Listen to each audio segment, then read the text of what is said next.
All right, I want to welcome everybody to Flatwater Bank. My name's Justin Hetz. I'm Vice President of Operations here at the bank, and happy to have a full house. This is awesome. We've got this room filled up with people, as well as two other rooms filled up with people that are joining us on the Zoom. And we have hopefully a lot of other people out there in the Zoom world that's joined us that weren't able to make it in. So super excited to be able to present this to you guys, this information to you guys today.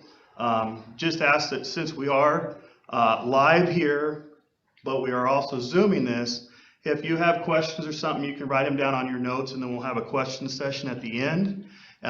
For people out in Zoom, you'll see a slide that'll tell you how to submit questions that way, and then we'll go over those at the end if we can, if we have time.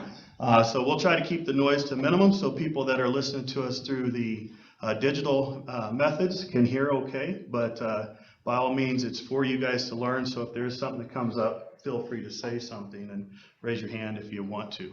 Want to introduce Julie Fecht and Lexi Harvey. They're going to be the presenters today. They're here at Flatwater Bank as customer service representatives.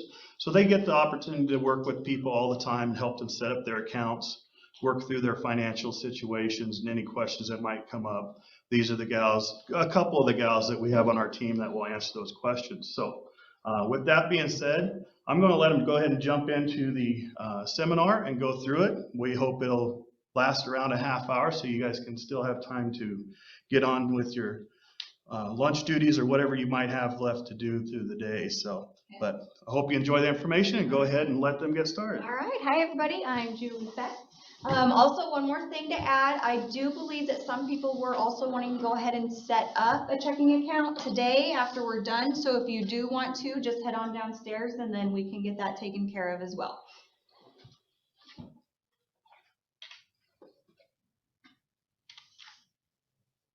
Maybe. There we go. All right. Okay, so first, if you have questions, Justin already kind of mentioned on this. For those of you who are on the Zoom, submit your questions during the presentation using the Q&A box located to the left of the slides.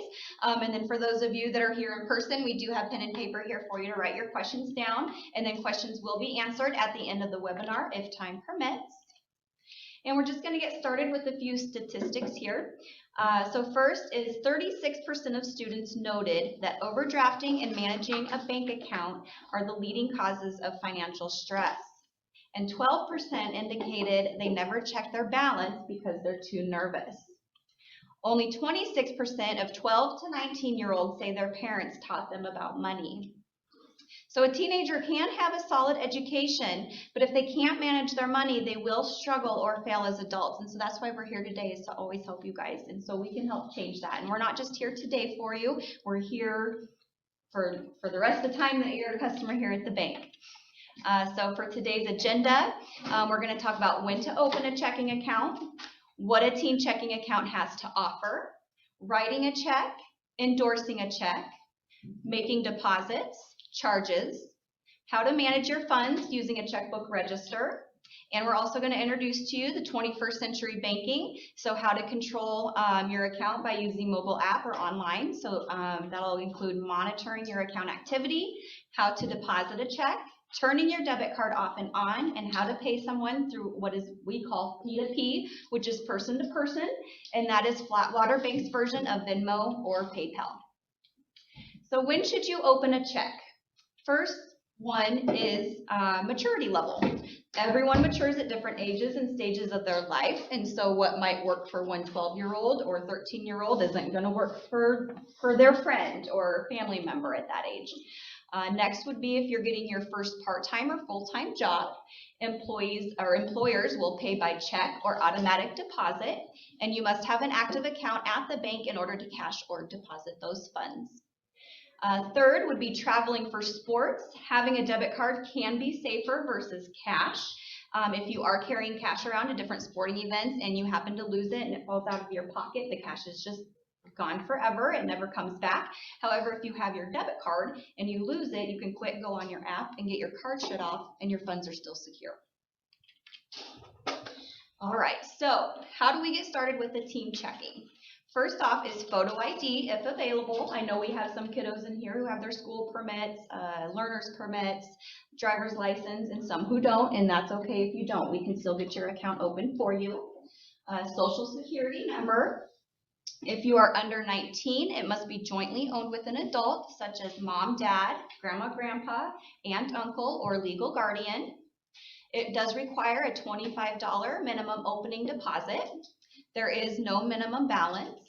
You do get a free school spirit debit card, and so we do have our Gothenburg Swede card, our Brady Eagles, and our Ansley Spartans, or if you prefer, we also just have our generic blue card. Then we do offer free online banking and digital statements, free ATM withdrawals. So if you currently already have a checking account and you would like to switch to the teen account, just let us know anytime after today and we'll get that switched for you. Another option we have for our teen checking is what is called Roundup Savings. What that is when you make a debit card purchase, the bank will round that purchase up to the nearest dollar and transfer that change into your savings account. So for an example, if you purchase a pot for $1.50, $2 is going to come out of your checking account, but that extra 50 cents then goes into your savings. Next up is how to write a check. How many of you in here have seen a check or written a check before? Very good. All right, so first we have our pay to the order of. On this line, this is where you're going to write the name of the person or the company that you are paying.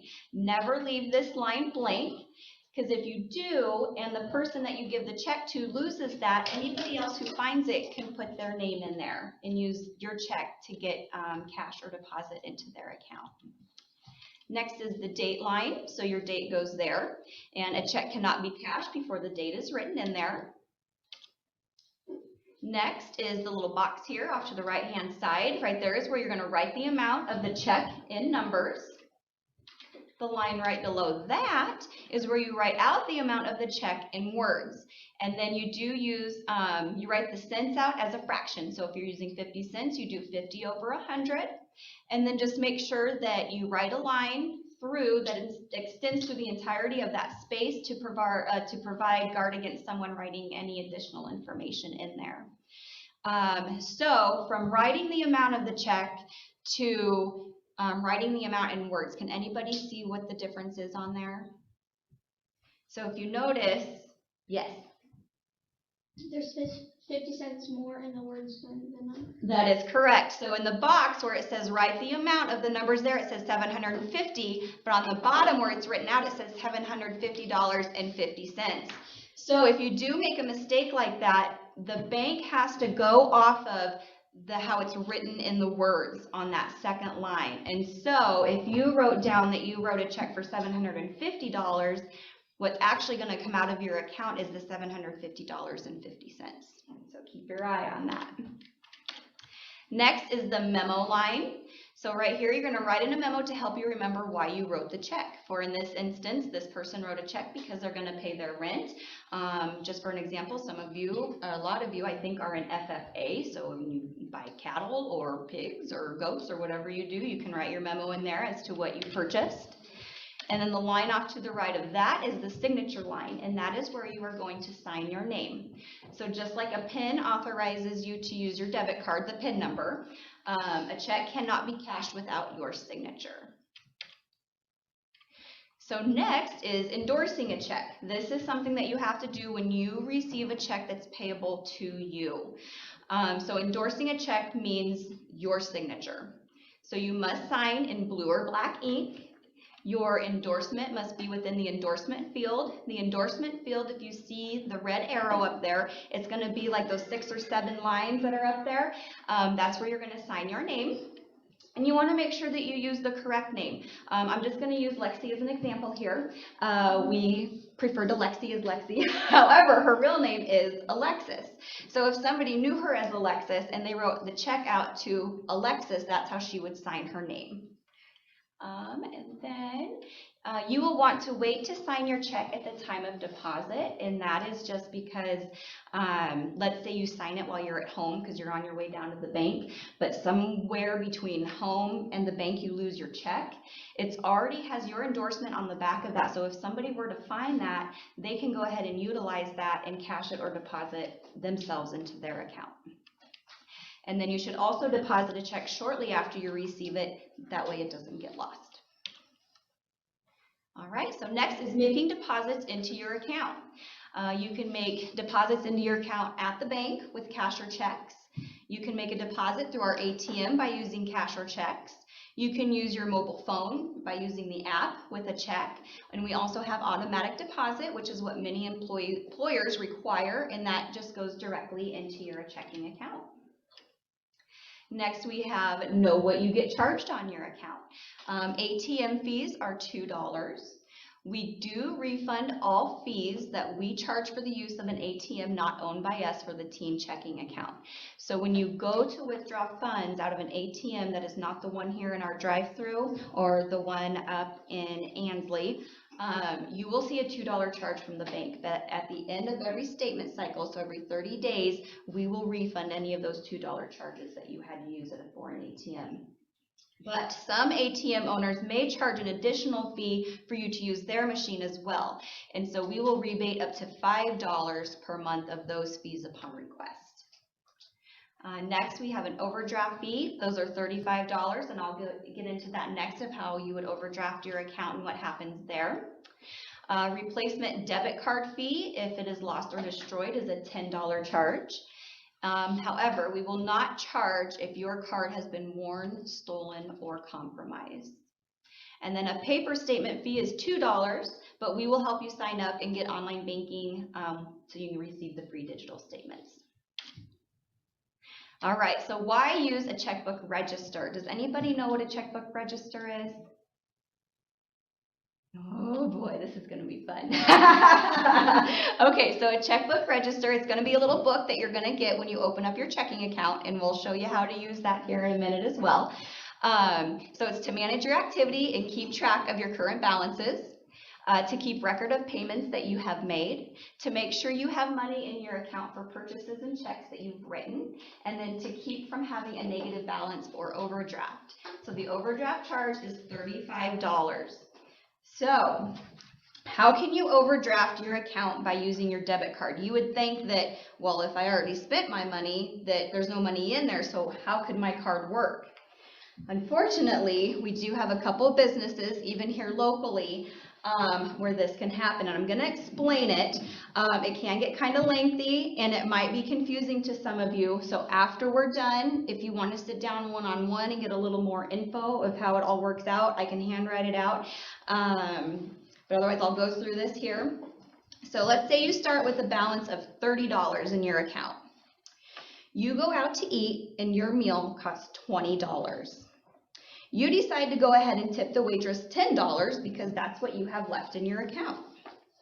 Well, if you don't write down this amount in your checkbook register and rely on your app, it's going to get you in trouble because some restaurants will only put a hold on that $20 that you paid for the meal and not run the full $30 charge for up to a couple of days. So in the meantime, the app is still going to show that you have $10 more. So let's say you're like, all right, I still have $10. Well, I'm going to go out to Runza. So you go out to Runza, you swipe your card for $5. So you're like, all right, I still have $5 in my account. Well, when that restaurant that you ate at for the $20 plus the $10 tip for $30, when they run their card transactions, that's then going to put you negative $5 because you thought you had that $10 in there when you really didn't. So I know for some of you that might be kind of confusing or not make sense, but I can help you out with that later. All right. And then also on top of that, for overdraft charges, additional charges may be applied to merchants if your check is returned to the store as well. So if you do write a check that you don't have funds for, not only will the bank charge you $35, but the store that you wrote the check to can also add a charge to that. All right, so here is what a little portion of a checkbook register looks like. So this is what you're going to use with pen and paper. So on here, on our columns, we start here, we have a check number, the date, the description of the transaction, the amount of payment, or over here is where we're going to put the amount of deposits, and then you have your balance forward. So let's say, for example, on May 1st, you open up an account and you started with a balance of $1,000. And a couple days later, on May 3rd, you go to the ATM and you do a withdrawal and you get $200 cash. You want to make sure that you take that off of your balance, so now you have a balance of $800. Then on May 10th, you used your debit card and you made a Spotify purchase of $10.50.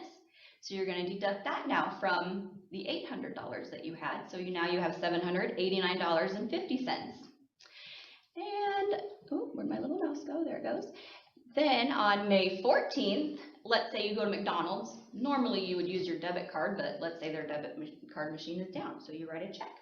So we have a check number here of $15.49. The date of May 14th, you wrote the check to McDonald's, and it was for $7. So now your balance is $782.50.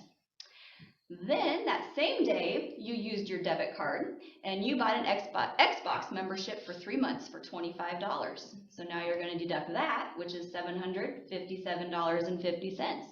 And then the next day, you get paid. So whether it was from mowing the lawn or you have your first time job, you did chores around the house. So then on May 15th, you come in and you make a deposit and you were paid $300. So now you're going to add that into your account. So now your balance is the $1,057.50. So that's just kind of a general idea of how a second way to keep track of how much money you have in your account.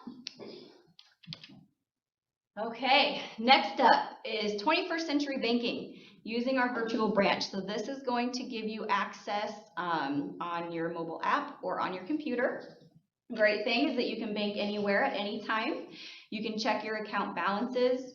You can access your account history. You can receive your statements. You can transfer funds, view pending transactions, pay bills, make deposits, turn your debit card off and on, and also make those person-to-person payments that we were talking about.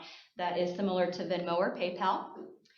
So first we're just going to kind of go through a few scenarios on our app that will just show you how easy it is to do some of these things. So as far as making a deposit, once you get logged into your app, you're just going to go to your menu, deposit checks. You're going to choose what account you want that money to go into. Here, I just did a screenshot of my own banking account. That way you can see kind of what it looks like. Now for me, I have several accounts, but I have several people that I have to keep track of. And so, for instance, I have one of my accounts labeled Mary Kay. So I want my check to go into that account. And then I'm going to click on that little square with the camera to take a picture of the front of the check. From there, it's just going to have you center your phone right in the check, and then it'll just take the photo for you. Then it'll take you back to the screen as soon as it screenshots it, and then you're going to click to do a picture of the back of your check, and this is what it's going to look like. And then also, in order to deposit a check, not only do you endorse it by putting your signature on the top there, but you also have to handwrite for mobile deposit only. Otherwise, that will not go in. Some people get confused because on the back of checks, there is a little box that you can check mark, and then off to the side, it is printed on there for mobile deposit. However, that does not work. You actually have to handwrite it on there, so make sure you do that. Okay, then you're going to fill out how much the check is for, and then you just type in the dollar amount and click accept, and then submit. And then it shows here, you can review it real quick, the dollar amount at the top, what account you want it to go into, and confirm, and that's it. All right, so next, I am going to let Lexi take over, and she'll continue on. Wow! Over there. Okay, guys, in this next step, we're going to show you how to turn a debit card off or on within your online banking or your mobile app. So this is a really, really nice feature. Let's say you guys had ran over to Peterson's real quick to get some snacks, and you realized on the way back to your car that you don't have your debit card. You go back in and they don't have it, and you just don't know where your debit card is. So let's say it's a Saturday afternoon and maybe the bank is not open.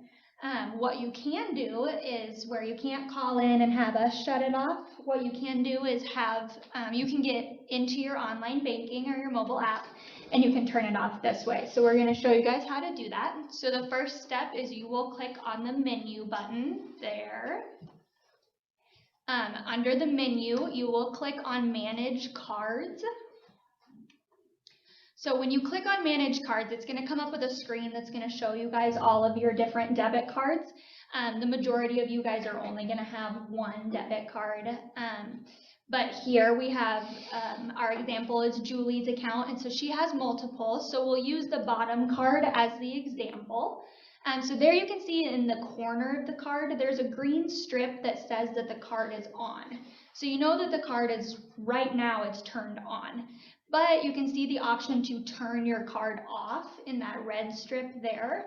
So what we're going to do is we're going to click on that because we don't know where our card is. So we don't want it getting into the wrong hands.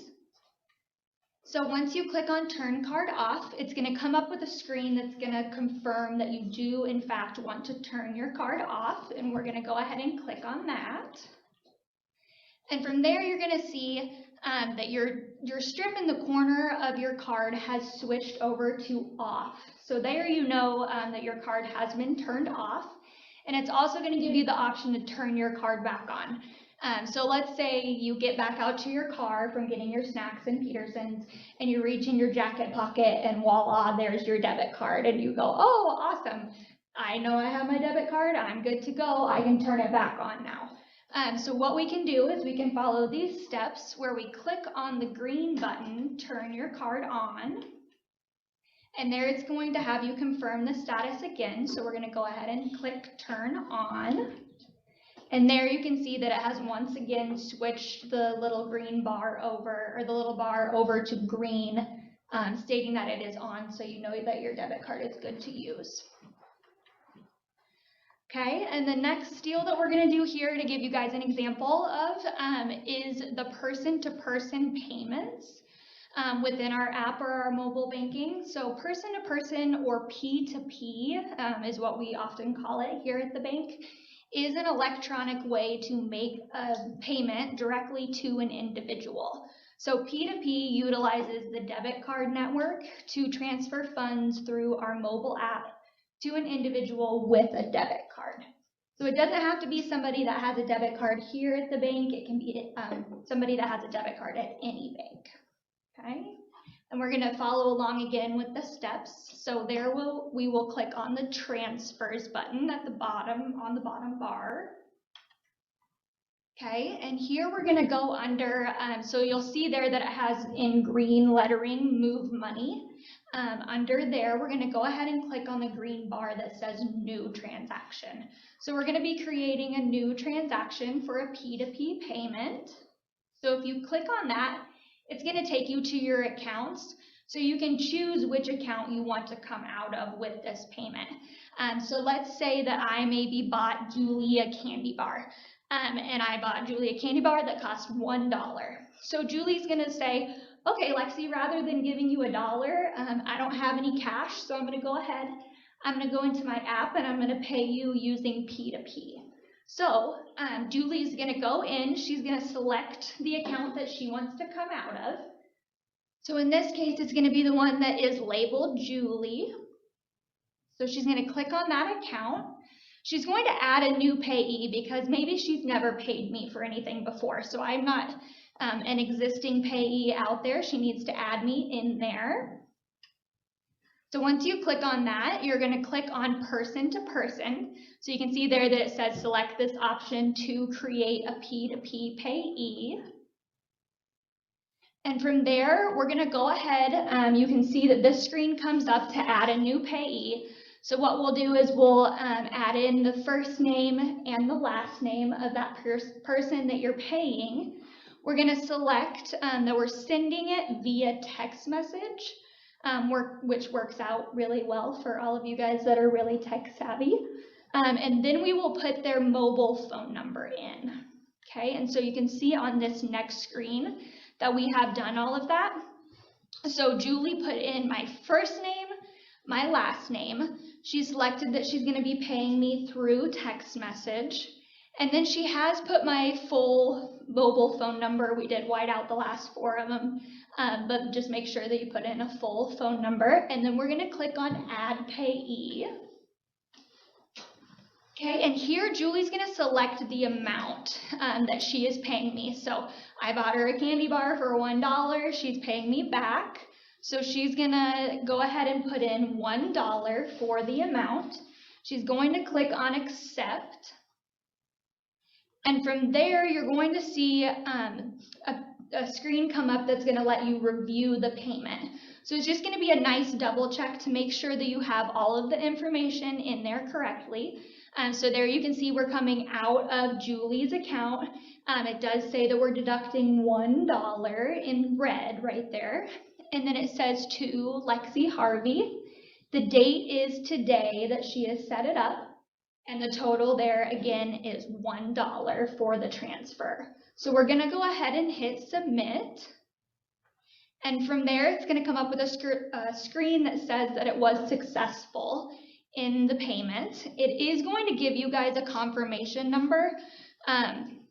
So normally, you know, I would maybe write this confirmation number down, but where you guys are so tech savvy, you can always take a screenshot of this as well. Screenshot on your phone, on your iPad, whatever works for you guys. And just this way you know that you have something to look back at. If it turns out that maybe I never got a text message that came through and I can say, oh, Julie, I never received my $1. Do you know what happened? And she can say, oh yeah, I have this screenshot of my confirmation code. I'll just go ahead and double check on it. And then you have the exact number that the bank would need to look into it further. Okay? And then from there, we're going to go ahead and click close. And if you were wanting to set up another payment, there is an option for that in there as well. Okay, and then here, next we're just going to go over some online statements, why to sign up for online statements. So signing up is super easy, and it does offer quite a few benefits. So you can view, print, and download up to 18 months of statements from anywhere and anytime using your online banking or the mobile app. You are protecting yourself against identity theft, and you're eliminating the risk of having your statement being stolen from your mailbox. Maybe it was delivered to the wrong address and never made it to you, or sometimes it could even be taken out of the trash from somebody that's trying to get your account number. Okay, it is also good for the environment. So obviously we're not sending them out in the mail, so we're not printing them out, so we are saving some paper, so that's always good for the trees. And online statements look and function just like paper statements. So they can be used as supporting documentation in any legal and financial situations. So it's going to work just like if you had gotten your statement in the mail. It's going to be exactly the same for you guys. Okay, and then there is no added cost. So online statements are completely free. So we do charge on these accounts $2 for a statement to be sent out in the mail. So if you switch over to online statements, then you don't have to worry about that $2 charge per month. It's completely free for you guys. Okay, and then we did put together some other tips that we wanted to go over with you guys. Just some information that we thought would be good, especially at your guys' ages. So the first one is to monitor your card activity. So we just always suggest that you keep a really good eye on your app or your online banking, just to make sure that there isn't anything that looks suspicious. Something that you know, maybe you didn't make that purchase. If you ever have something like that, you certainly call in or come into the bank and we can help you look into it. Okay. Another tip we have is to protect your PIN number. So a PIN number is the number that's used in association with your debit card. So you would be using a PIN number at, let's say, Peterson's. When you go over to make a purchase at Peterson's, you're going to be using a PIN number, your 4-digit PIN number that you have when you make that purchase. And then you'll also be using that PIN number at an ATM if you're going to be withdrawing money. Okay, and we just suggest that you never share that PIN number or write it down. Another thing is, I know some people have said, oh, I'll just put that PIN number in my notes in my phone real quick. We just suggest you don't have it out there anywhere, because that just means that somebody could find it, and then if they have your debit card, they could use it anywhere. Okay, and so the next one is only use your card with reputable companies. This is especially when you're making online purchases. So if you go online and you're making a purchase, if you are unsure of the company, maybe you've never heard of it, maybe it's an overseas company and it just doesn't seem quite right, the best thing is just to not make that purchase. Do your research before making the purchase, and always make sure to read the fine print. So one example that I like to use in a lot of cases is that if people were to sign up for maybe a subscription, so let's say you guys sign up for a subscription with something, some kind of beauty care. And the first one says you'll get all of this beauty care for free, and all you have to do is pay $7.99 worth of shipping for the first month. You would see that your debit card has been charged $7.99 this month. Okay, and then you get all of your products in the mail and you think, wow, this is great. Let's say maybe July comes around and you get more beauty products in the mail, and you log into your app and you see that they have charged you $37.99. So let's say that within that fine print on that website, they did say, hey, after your first month, we're going to start charging you for the beauty products. You're no longer going to be charged just the shipping on those. You're going to be charged for all of it. So a lot of people can get into trouble by not reading the fine print. So just make sure that you always read that fine print and you know what you're going to be charged.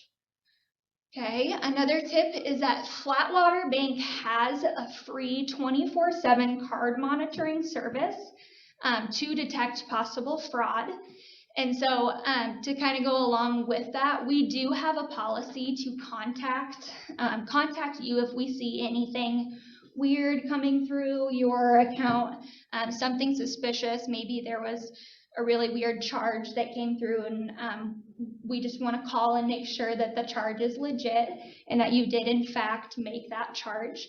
And then if you say, no, I didn't make that charge, can you help me out? We will reissue your card. We'll get your old one turned off and get you a new one, is what that means. And then we'll go ahead and look into those charges and try to get them back for you. Okay? And then another tip that we have is to remember to let us know when you plan on traveling. That way you keep your debit card on and it is not turned off.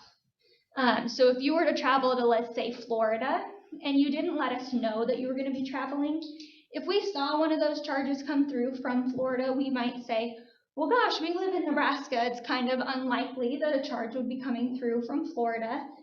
We're going to go ahead and turn their card off and give them a call and make sure that it's a legit charge. That would make it so that you wouldn't be able to have that charge go through. So let's say you're on vacation and you're wanting to get a t-shirt in Florida. So it would actually decline your debit card. We would call you and make sure that the charges are okay, and then we could get the card turned back on. But let's say it's a Saturday afternoon and we're not at the bank. Then you aren't going to be able to use your debit card until Monday morning. So it does create quite a problem for you guys. So just remember to call in and let us know if you're going to travel. That way we can put an alert out there on your debit card.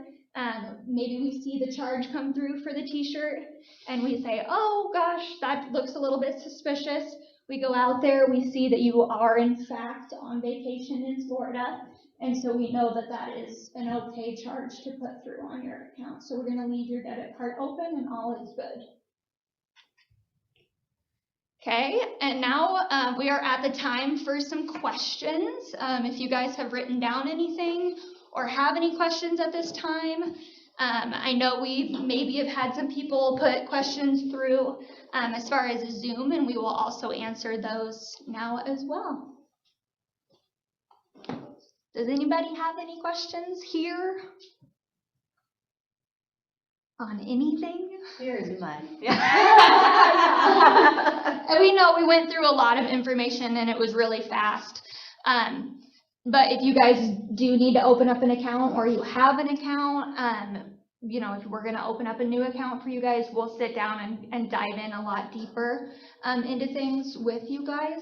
And then if you already have an account and you have questions, you can always come to either Julie and I at any point and we can help you with any questions you have.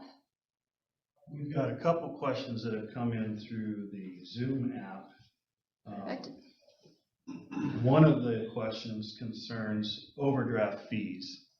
Is the overdraft, if you go overdrawn in your checking account, is the fee $35? And is that only one time that you have to pay that if you're overdrawn? Okay, so that's a really good question. So the $35 overdraft fee, that is going to be any purchase that you guys make. So if you were to make, let's say you had gone to Peterson's and you swiped your debit card and you had a purchase that came through and you didn't have the money for it, you're going to have a $35 overdraft fee that comes through on the account. Okay, then let's say you go out to Cubby's and you're getting some gas and you once again don't have money in your account and you swipe your debit card, that's going to be another $35 overdraft fee. So it's going to be every single time that you're swiping your debit card. So those can really add up very fast. So you guys have to watch out for those. One of the biggest things we see that gets people in trouble with their checking accounts is overdraft fees. All banks charge a substantial overdraft fee for going over your balance or being negative. There's also continuous overdraft fees. So if you don't get your overdraft fee cleared up right away, it's $35 a week every time you stay overdrawn. So it can cost people a lot of money. So that's why keeping track using a ledger is such an important thing, or some method to keep track of your balance and not get in that situation. Another question that's come through the Zoom is, how do you get access to the mobile app? Yeah, so that is a very good question as well. So where you guys, the majority of you are minors, you would actually have to either call in or come into the bank and we can help you set up the mobile app or online banking. If you try to do it yourself under the Enroll Now tab, it won't allow you to just because you are a minor. So if you call in or come in, it doesn't take very long. Really, we just need your guys' email address.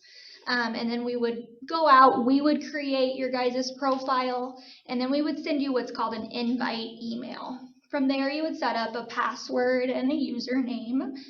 You would set up 3 security questions, and then you would continue on with the enrollment process, and then you would be enrolled and you would have online banking. Okay. Another question here is, do I need an appointment to come in and set up the account, or is that something that we can just walk in and do? Right. So that is something that you can walk in at any point. Julie and I are always up front, and we are more than happy to set up an account for anybody. If you walk into the bank and you need to set up an account, we can do it right then and there, as long as you have all of the information that we need, and we would be able to open up the account for you guys. Any others pop into your minds in here? Can they just look at their accounts on there if they're sponsored by the parents? Yes. And the parents have access to them? Yes. Yep. Yes. Yeah, so for those on Zoom, the question was, are the kids going to be able to view their accounts if the parents are viewing the accounts as well or have them linked to their online banking? The answer is yes. We can link those to multiple profiles of online banking. So if you guys open up an account with, let's say, your father can keep an eye on your account where he's an owner on there, just to make sure that everything looks good. If he needs to transfer money over to you guys, he can do that, which is always nice. And then you guys would be able to view your accounts under your own online login. And the good news is the student won't be able to view the parents. Right. Yes, that is nice too. Another question, when I use Venmo, there is a delay in the recipient receiving the money. Is that how our P2P with the app works? So the answer to that is no, that is not how our P2P works. It is an instantaneous payment. So like we use the example where Julie paid me $1. Right away, I would be able to get into that text message and access those funds of $1. Where Venmo does have a wait period, Venmo, PayPal, all of those kind of apps or things that you would use do have a wait period. So ours is nice to use. I think we got one more in here. If I order a Swede debit card, do I have to wait for that to come in the mail, or can you get that to me right away? Yeah, so that's a really good question. We have those here at the bank, the Swede cards. So we actually have a printer in the back, and we just print those right here at the bank. So it takes about 5 to 10 minutes, and we usually start the card printing process before we even start going over your disclosures. So usually by the time you guys are ready to leave, after opening up your checking account, we've got your Swede card ready for you, and you can walk out and use it right away. What about an Eagle card?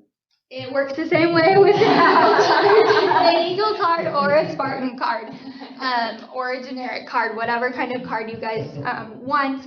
We do have all of those in stock here at the bank. And then the branch in Brady does, they have Eagle cards and generic cards.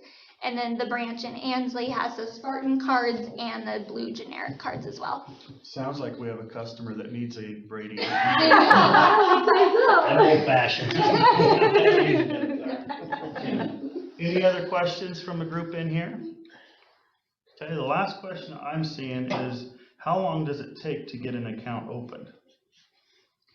Yeah, so that time just, it kind of depends on how far you guys want to dive into things.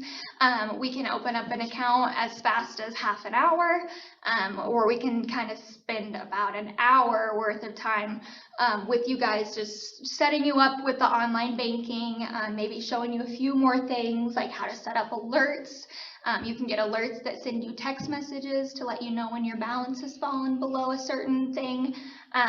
Just different information like that we can tell you at the time that you open up your account. So if you want to know all of that, then we can drag it out a little bit further and make that a little bit longer. So it can take about an hour to open up your account. All right. Okay, does anybody in here have any questions? Last chance. Okay, then I think we're good to go, and we appreciate you guys coming in. Yeah, if you want to find information more about the accounts or about the bank, you can go to flatwater.bank or follow us on one of our social media sites.